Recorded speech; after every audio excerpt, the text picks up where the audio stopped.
Assalamualaikum and good evening. Apa khabar kawan-kawan semua?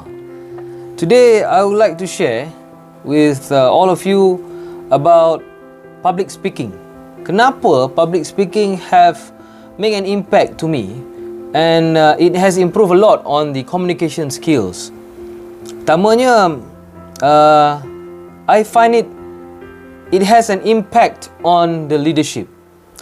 I believe not only it has impacted me, but it will also definitely impact each and every one of you. You know why? Because we give impact through the spoken words. Jadi apabila kita petah berkata-kata dengan ayat-ayat yang padu tersusun rapi, maka kata-kata yang kita ungkapkan, kata-kata yang kita sampaikan, message yang kita keluarkan pastinya memberi kesan kepada mereka yang mendengar. It will surely give an impact towards our team members, towards our colleagues, especially when you are a leader. Hence, being good at public speaking, it will definitely has a powerful leadership quality towards you. I know I have benefited it, and I'm sure that skill that you enhance through public speaking, the ability to articulate your thoughts and ideas will make you a good leader or even a greater one. Yang kedua is in public speaking, you are able to be yourself. You don't need to copy others. There are great speakers. There are many other great speakers. Ramai kalau kita nak copy, nak ikut. Tetapi dalam public speaking, you are allowed to be yourself. Biarlah cara you begini dengan berpantun, dengan suara yang lantang ataupun suara yang sederhana, dengan cara bersahaja, dengan cara bercerita. Tetapi in public speaking, dia bukan memaksa kita untuk meniru gaya ucapan yang dibuat oleh pemimpin-pemimpin politik seperti Tun Mahathir, Anwar Ibrahim, siapa lagi? Nelson Mandela, kalau pemimpin di luar negara, Barack Obama, dan juga Sukarno mungkin. Jadi bukan begitu. Public speaking bukan erti kata kita memaksa diri kita untuk mengubah cara penyampaian kita mengikut cara ataupun gaya penampilan pemimpin-pemimpin dalam arena politik, ceramah-ceramah yang disampaikan. Tetapi it allows you to be authentic, to be yourself dengan gaya penampilan, gaya pertuturan. Cuma teknik-teknik yang kita adaptasi sesuai dengan diri kita, it makes you you. It makes me Shairus. Bagaimana Shairus bercakap, itulah cara dia. Kalau gaya dia begitu, dengan lantang, dengan kepetahannya, dengan lancarnya, dengan tutur katanya, gerakan tangannya, itu gaya dia. Inilah gaya Shairus. Ini yang membuatkan speech yang disampaikan itu authentic, sama seperti diri anda. Itulah your personality which can be illustrated through your speech and your delivery. Yang kedua, in public speaking, it also allows you to ditch away your nervousness. Orang kata dengan public speaking ni kita selalu nervous, gemuruh, gementar, hati tu berdegup laju. Tetapi dalam public speaking, it is an arena yang membenarkan kita untuk rasa nervous. Rasa nervous ni natural. Bohonglah kalau kita tidak ada rasa nervous sebelum kita naik ke atas pentas atau ke alam maya untuk menyampaikan ucapan. Tetapi di dalam public speaking, it allows you to be natural.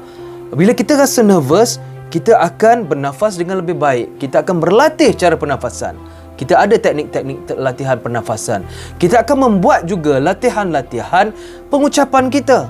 Kita akan rehearse, nak tengok cermin ke, nak berlatih dengan kawan ke, dengan isteri ke, dengan anak ke, dengan teman-teman di pejabat ke. Kita akan berlatih. Jadi ini adalah satu ruang yang membenarkan kita untuk melatih membuang perasaan gemuruh dan gementar. It allows you only in public speaking. Kalau tidak, sampai bila pun kita akan ada perasaan gemuruh dan gementar dalam hati kita. Macam mana kita nak eliminate? Macam mana kita nak kurang? Macam mana kita nak buang? Hanyalah dengan berlatih, dengan membiasakan diri kita dengan pengucapan awam, allowing us to go on stage to deliver speeches, ya, bukan speech, beberapa kali. Barulah kita tahu, oh, cara beginilah mampu kita untuk mengurangkan, meredakan, merendahkan perasaan gemuruh dan gementar. Kalau selagi kita tak buat, kita tak tahu macam mana kita nak eliminate perasaan nervous itu. Orang kata nak bernafas dengan cara yang tenang.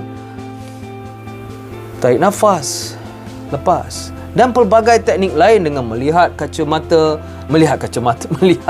mata, tatapan mata dengan riak wajah, dengan pergerakan badan yang sesuai. Ini adalah antara elemen-elemen yang boleh mengurangkan perasaan gemuruh dan gemetar. Jadi kita kena jadikan satu habit. Makes it a habit untuk kita berlatih. Jadi saya membuat latihan dengan kerap untuk mengadakan ucapan, menterjemahkan idea-idea. Jadi saya rasa ia telah mengurangkan kadar gemuruh itu ke satu paras yang lebih stabil dan kita boleh mengawalnya. Ini antara yang saya percaya mampu diberikan apabila kita terlibat ataupun membiasakan diri kita di dalam public speaking. Seterusnya adalah dengan membenarkan diri kita untuk membuat kesilapan. To allow you to make mistakes. In public speaking, it allows you to make mistakes. Sekali, 2 kali, 3 kali, kita akan bertambah baik. Percayalah, apabila kita mampu untuk membuat kesilapan, di situ baru kita sedar dan kita belajar. Sedar dan belajar. Setengah orang dia sedar tapi dia tak belajar. Oh, saya buat silap lah tadi. Sepatutnya pengenalan saya begini-begini. Sepatutnya penutup saya begini-begini. Sepatutnya isi saya begini-begini. Sepatut. Tetapi sepatutnya itu adalah hanya kesedaran.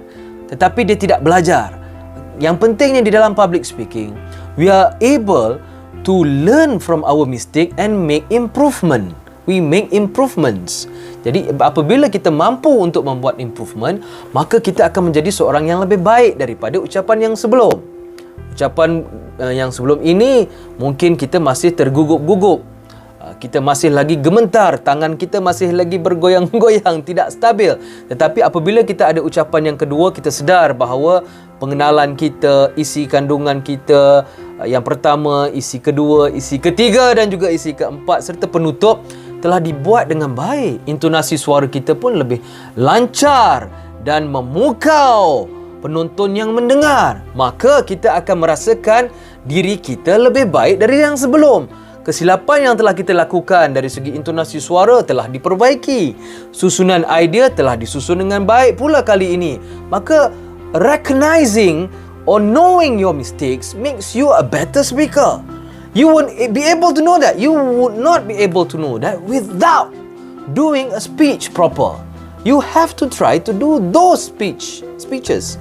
Apabila anda melakukan beberapa ucapan, barulah anda tahu di mana kelemahan, di mana kekurangan ucapan-ucapan anda. Dan apabila pula anda menyertai klub-klub seperti Toastmasters, I gain a lot.